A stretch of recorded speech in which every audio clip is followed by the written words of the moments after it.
I want to be different. This was the year that really changed my life. I got a full-time job. I'm racing Friday night and I'm racing Saturday night and I'm working 7 days a week. Your reputation is all that you have, right? As soon as I get to Victory Lane, I hug every single one of my guys. They're the reason I'm on that front stretch celebrating. People hear names all the time, but you don't forget Butterbean.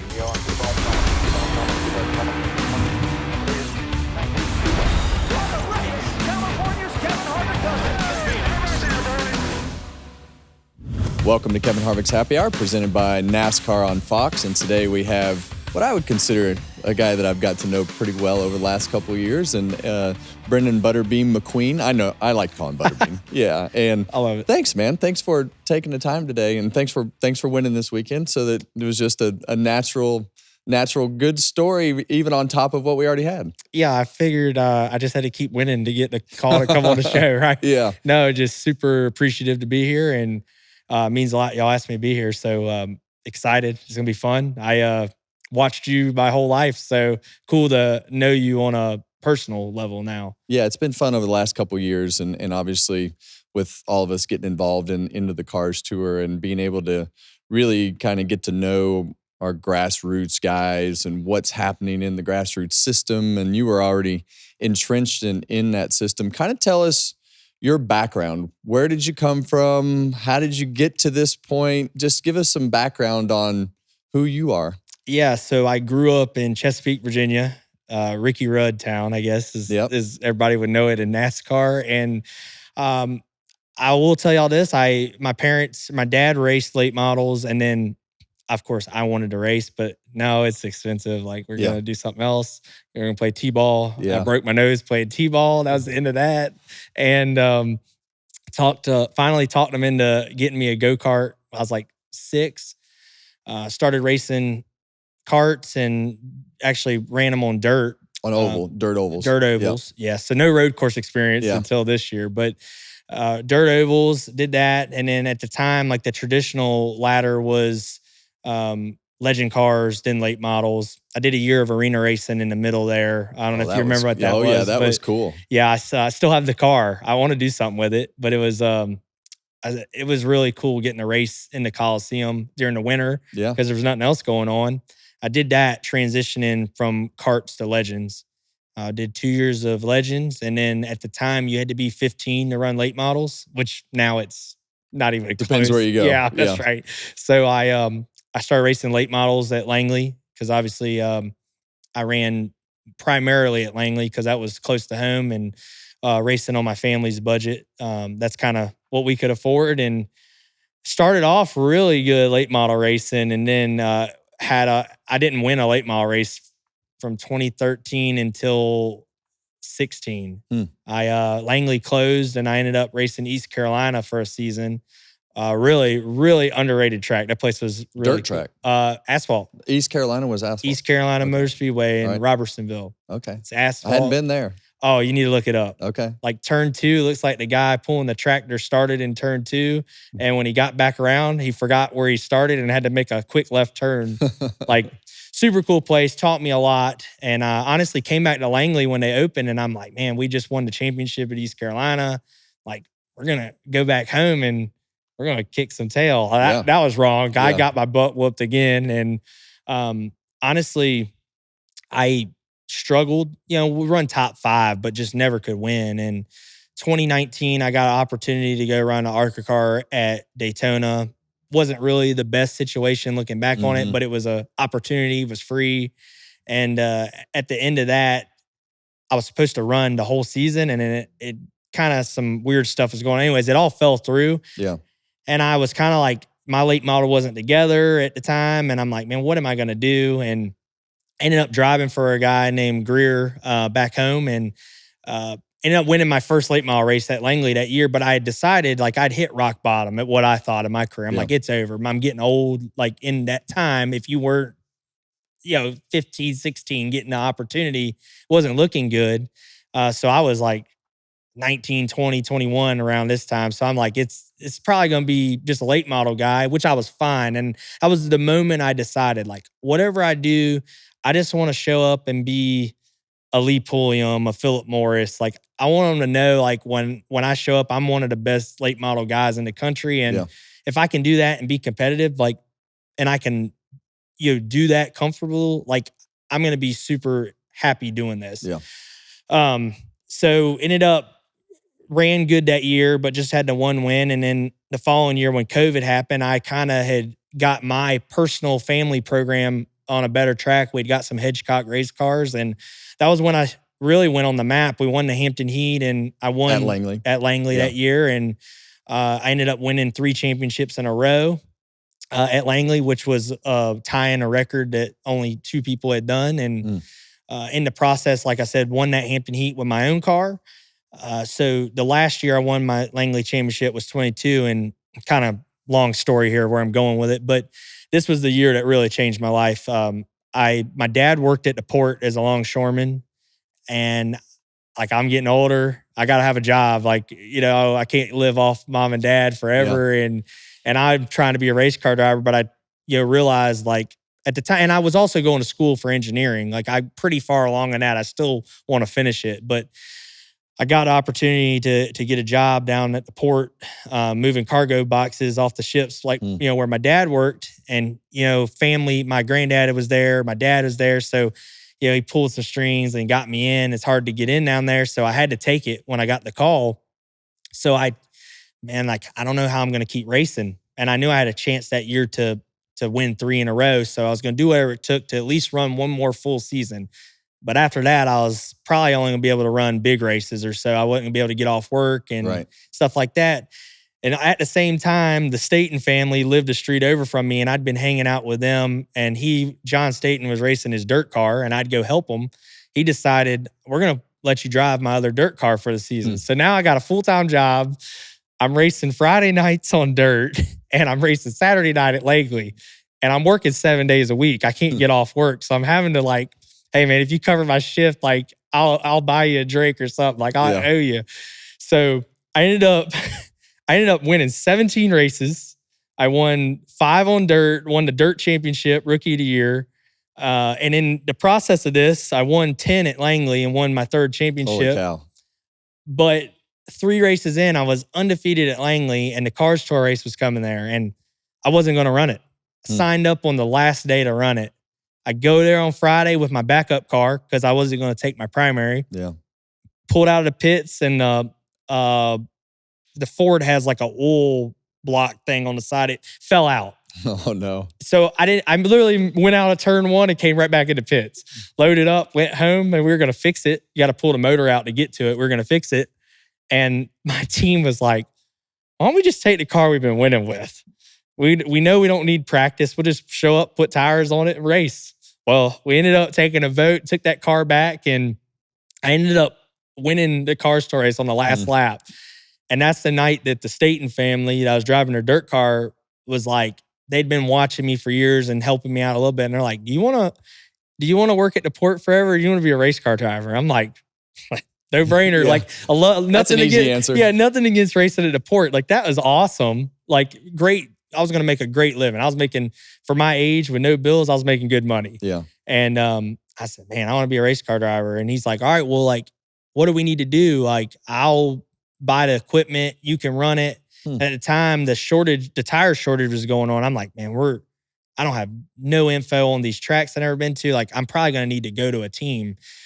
And this is all going on. I'm still working and I'm still racing Langley, and like, this is all going on behind the scenes, and I'm trying to figure out, like, I'm going to have to leave my job. I've only been here a year. I'm going to have to leave my job. So I'm trying to get everything lined up.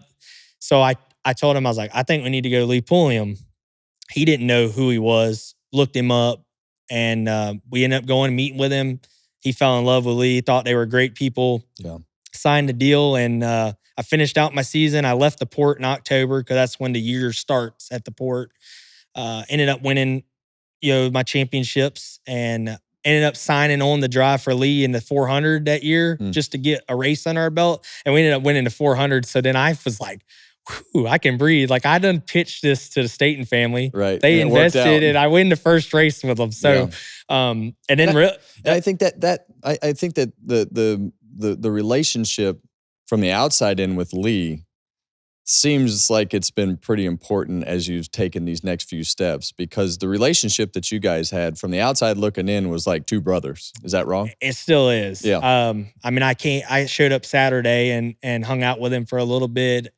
Honestly, my girlfriend and his wife say that I think they're a little jealous because we talk too much. Yeah. But we talk pretty much every day. And something that I didn't expect when I went there, like I was excited, but you never know how the relationships are going to be, because especially now, like these drivers come in and rent a ride and then it's over and it's done. But I don't know, like Lee and I just clicked as people off the track, and we were more alike than we ever would have known. And we raced against each other. We would have never known it. And he's my biggest cheerleader in the corner, my biggest critique. Like when I finish one of these ARCA races, he's already sent me a text about what I need. The whole thing. Like watches every lap. So it's a relationship that if we don't ever race again, like he'll be my brother for life. Yeah. And we've gone on family trips together now, and always trying to do stuff outside of racing. Like I won Daytona, and he's the first person in my house on Sunday. That's cool. And said, we just wanted to be here to go,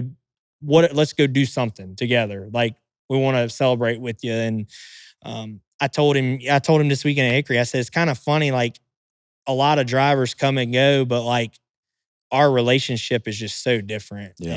And I'm thankful for it, because in my opinion, I raced against him and he should have been farther along than I am.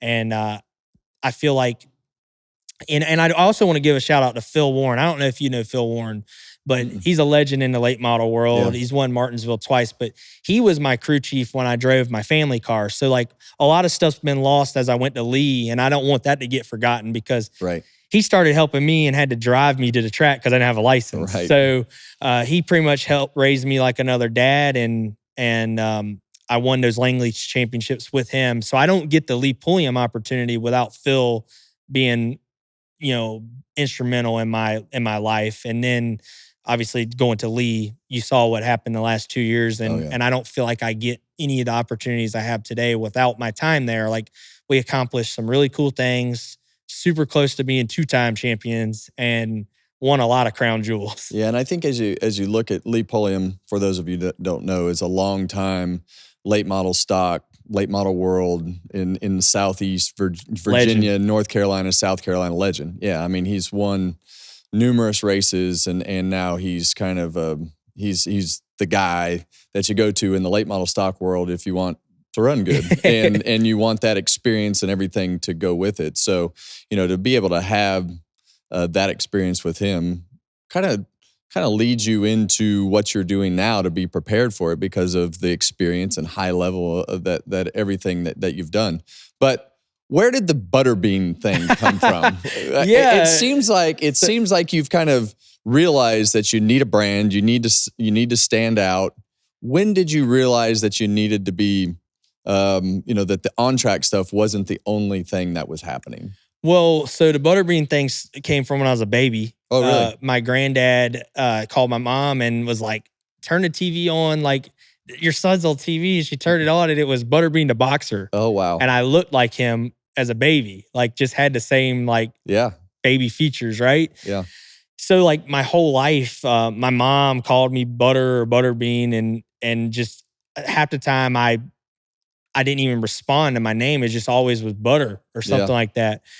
And honestly, it was just kind of between family. And then my friends found out, the teachers found out, the school called me by it. Like, so it had nothing to do with racing. Nothing. It's been there since you were born. Been there since I was born. And somewhere around my legend car day range, it ended up on my name rail.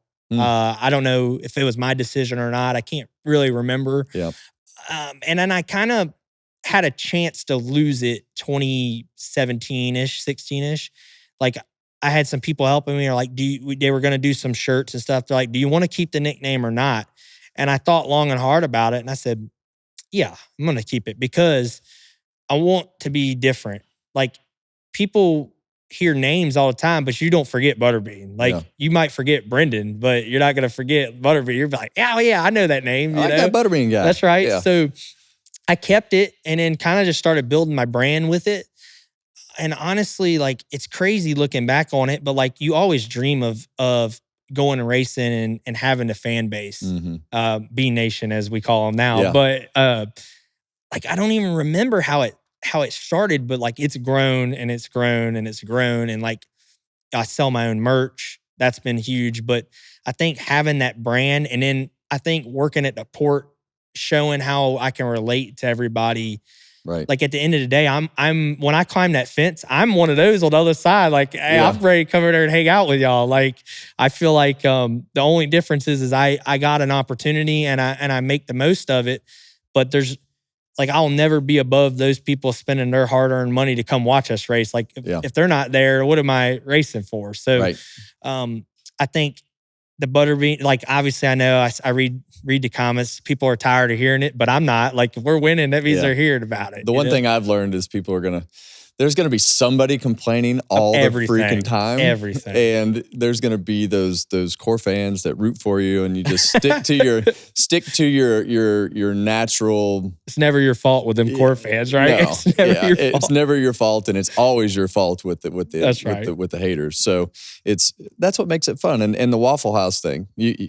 Brenden celebrates at the Waffle House every time that they win. So when did that start? Yeah, that was came from our dirt racing days. When I was actually helping John, we would obviously, everybody's hungry after the race. I don't eat a lot on race day to begin with. And dirt racing ends in the morning. Get there late, in the morning, right? So honestly, like that's the only thing open.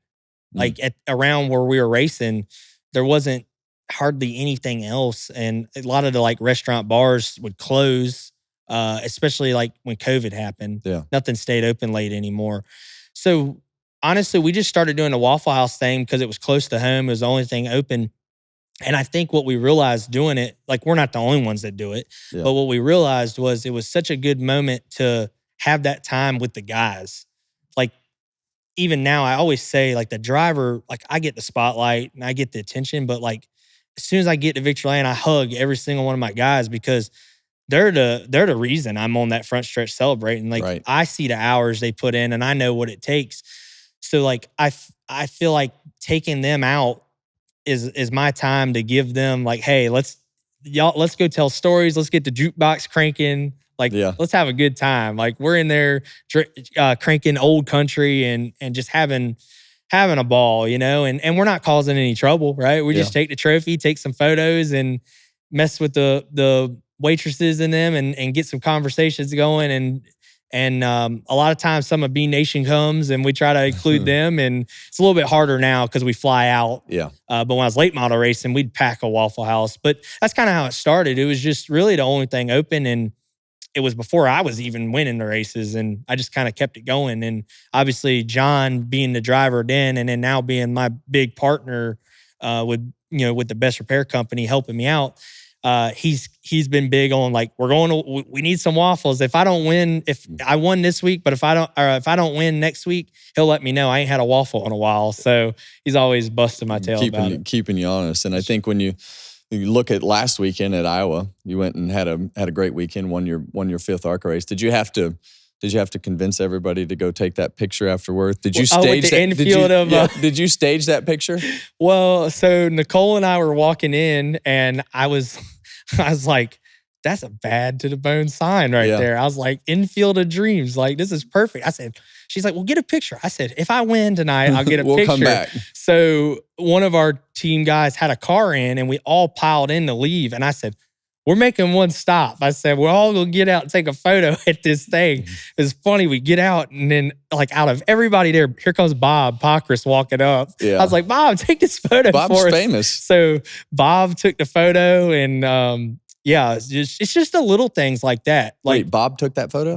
Well, I got him on my phone to take it, but Bob was walking up. I was like, Bob, I tried to get him to get in the photo with us, but he said no. You got a photo with him, but I did. Bob was the lead photographer on the team photo. Yes, Bob took the photo. That's great. So, but it's the little things like that. I mean, I want to be known as, whether this is the last year of my racing career or I get more opportunities, I want the guys that I work with, whether it's at Lee's, whether it's at Pinnacle, whether it's when I ran my family team, I want them to to be like, man, those were some of the best times working with him. And I want them to enjoy having me and be able to tell their kids one day or something that like what they think of me. You know, Yeah. I don't want them to be like, man, thank the Lord the season's over. Like I want them to be like, man, I wish we are still racing. Yeah. So I try to enjoy my time and my moments with them. Yeah. And when you look back, I mean, your reputation is all that you have, right? That's right. And you build that character and that reputation as you interact with people and you mingle with people and you race and how you handle things. I mean, it's just, it's one thing after another. But you go from, and I want to go back. I know you're driving a Chevrolet now, but I want to go back to your Cars Tour's success and the opportunity to get in that truck. Yeah, that was. How did that happen? Was that planned, or did it just happen because of the success and Lee's relationship with Toyota at the time and everything you guys had going on? How did that happen? Because that was the Cars Tour got you noticed, but that really puts you on the map nationally. Yeah, the first year in 23 with Lee, we won, I think 10 races total. Like we won 4 Cars Tour races, won Wilkesboro, won some really big races that were kind of getting me on the map in the late model world. Yeah. And then Cars Tour was like getting bigger with Flo and everything.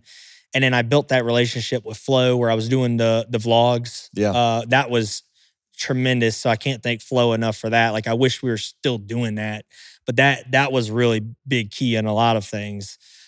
Just showing who you were, showing who I was. Yeah. The first year Lee wasn't Toyota. At the end of that season, he had told me, or I had said like I would like to come back for another season. He said, absolutely, like your spot's here. He said, but I'm working this deal. Like we're probably gonna have a Toyota team car. Let me make sure everything's going to work out. But I told him that you're going to be here too. And I got to know Toyota through that. I got to talk to Trent and everybody over there. They brought me down and met with me and, kind of wanted me to, not to speak for them, but it kind of felt like I was going to be at Lee's. I really wasn't technically a Toyota driver, but I had access to the TPC. And I also was, kind of just look out for the 55 and try to help her or whoever drove it at the time. There was multiple drivers. Isabella was in it. Bushell was in it. And then Gio. So like just kind of look out and try to help them if I could. And I felt like I always told them, what I could to help them. But honestly, that happened. And I don't know if it's sore subject, but against your car, Thanksgiving Classic happens. Yeah. And heck of a race. I mean, oh yeah. Like that was with Josh Berry. With Josh. Yeah. And like, that race right there did a lot for me too. But that race was like insane. And it was wild. And we ended up winning it. And Toyota called around that time and had said like, hey, we got the one truck available. We really like what you do. We like, your personality. Can we try to put something together? We're going to help you a little bit, but you're going to have to bring this much funding. So I called the state and family and let them know. And they're like, we'll make it happen one way or another. So I signed that Wilkesboro deal. And that's all it was a one race deal. Right before Wilkesboro or right after is when I ended up getting the extra 2 races. We ended up being able to afford to do it. And, but that's kind of how that Toyota relationship happened. And then the debut went about as good as it could do without winning. Yeah. And it was an exciting time in my life. I thought Toyota was going to be maybe a home for me. Obviously things are way different now. And I wouldn't change anything. I love what I'm doing. But at that time I'm like, man, like I'm in the clique now. but it was long way from being in the clique still. Yeah. So as you look back, I mean, obviously in the right situation, I mean, you could run up front and win truck races. You're pretty much done what you need to do in ARCA. You guys are on your way to racing for the championship and doing everything that you need to do on that side of it. Won a handful of races already on all different kinds of racetracks that you've really never seen. That's right. And so what do you think the future holds? I mean, where do you want it to go? Is there anything is there a path that you think you need to go on and looking to push forward through? Well, and not to backtrack for a second, but I will say this about going to the ARCA. Like, I know the field separation is not like Cars Tour, but I couldn't. You got to have that experience. I couldn't learn Michigan in That's a late model, right? So, like, what I'm proud of though is I've accomplished late model stock stuff before I went. It wasn't like I got a false read of this is easy. Yeah. Like I've experienced this side of it before I got to this side. Not that ARCA's easy. You still got to beat some really good cars, but I know it's not like beating 30 late models. Yeah. I think the age deal is what scared me for the most because I thought like, man, I'm too old. But now Josh Berry changed that for the good. Like I think that I feel more mature than I did 5 years ago, like in my decision making of how to manage a whole race. So I think all that has changed everything for my what's the plan? Like, how do I move forward? I think the ARCA deal was big for me to get this experience, learn some air, go to tracks with more practice than I'll get at the next level. That's kind of why I did it, because I get 50 minutes pretty much every track, where truck or Xfinity is going to be 20 minutes and you're in. Obviously, had the truck start at IRP, wasn't we were just off. But hoping to, I don't know what the rest of the season is going to hold. I like to get some more opportunities, whether it's Xfinity or truck. And then next year, I feel like to be in something full-time above ARCA, whether it's truck or Xfinity. I don't have the budget, but we're doing all we can. And I feel like I'm doing all I can on the track to maybe make that budget go from having to have this much to here, and maybe a team or a sponsor takes a chance. So I think we got some good conversations going for next year. Like I feel like I'm in a really good spot. Do you handle a lot of that? Are you in the middle of a lot of those conversations yourself? I am. Obviously, I'm with Clear 28 with Brenden McReynolds and them, and they do a really good job helping me. First time in my life I have a calendar. You know, they're like I have. I'm doing everything I can. I'm in the Josh Wise program. That's been good. Working out at Chevy and analyzing. I'm actually like, I take my own notes now. I got my iPad. I'm always typing post-race stuff. Like, so I have it for next year, where I never really did note taking. I've kind of changed a lot of my attack. I like to be really prepared before I even get there, because I know I only have one shot at it. And I don't want to sit on my tail and be lazy and let it slip. So not going to let the next guy outwork me. But I think Brenden and them do such a good job. And I think they kind of took a chance on me after Wilkesboro last year when I ran that truck, still being a late model guy. And they, kind of my motto racing, I always said, trust the process. And that's kind of how it's been. And Brenden and Corey and everybody at the agency has done really good for me and have got me in front of people that I probably wouldn't have had access to get into the table to talk, and just really thankful for it, because I think it'd be a even longer road without having somebody helping me. But I do like to be involved. Like, I like to know what's going on. I like to, when we have meetings, I like to be there. I like to shake a hand. I like to let them know who I am and not just, whatever. Like, I always tell our guys, there's nobody cares about you more than you. And 100%. being there to let those people know who you are, shake that hand, and do the things that you're not supposed to. That's kind of the art that's been lost. It is. with a lot of the modern day driver, is they don't know how to be personable. They don't know how to shake a hand. They don't know how to go drink a beer with somebody. They don't know you have to. how to show up at the right events and do the right things, so that when you are in a slump, you don't lose your sponsor because That's right. you don't have a relationship with those people. And it's so important for the driver to be in the middle of that. So I got a couple of fun questions here. Oh, boy. So as you're growing up as a kid, who was your guy? I mean, you grew up in Ricky Rudd's town. So who was, were you a Cup fan? Were you an IndyCar fan? Man, did you not even watch? What was your fandom as you were a young man? Man, I loved it. I never went anywhere without race cars in my hands. And I'm now, it's funny, as a kid, I always had little cars.